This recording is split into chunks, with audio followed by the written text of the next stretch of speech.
मित्रांनो, good morning. आता 2-3 दिवसापासून मला पित्त खूप खवळलंय माझं, कारण ते थोबाडावर चमकतंय माझ्या डायरेक्टली। तो म्हणते साबुदाणा खाऊ नको, पण माझ्या खूप आग आहे म्हणून मी साबुदाणा खाल्ला आणि त्यामुळे तो परत आला आहे, असं झालं आहे। तर मी आवरत असताना मला मम्मीची ही साडी दिसली। ती गोकुळाष्टमीच्या दिवशी शाळेत नेसून गेलेली आणि त्यावर तिने दही सांडून आणलं। आता हीच जर मी केलं असतं तर मला किती बोलणे बसले असते बरं। असो, मी घडी करत असताना मला कोणाचे तरी भांडायचा आवाज आला। मी खूप एकचित्त एक मन होऊन ऐकायचा प्रयत्न केला, पण म्हटलं छड्डो ना, अपने को क्या करना। मी घरात येऊन परत आवरायला लागली बाकीचे कामं।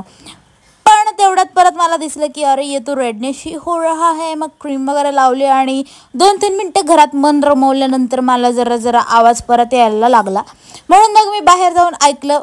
म्हटलं होतं छड्डो, पण मग जाऊ द्या, असू द्या। त्यानंतर मग तयारी करून मी आली आणि वादनाच्या इथे वैष्णवीला बघा काहीतरी मधनंच झटका आला आणि परत शांत होऊन गेली। भाई व्हॉट इज दिस यार।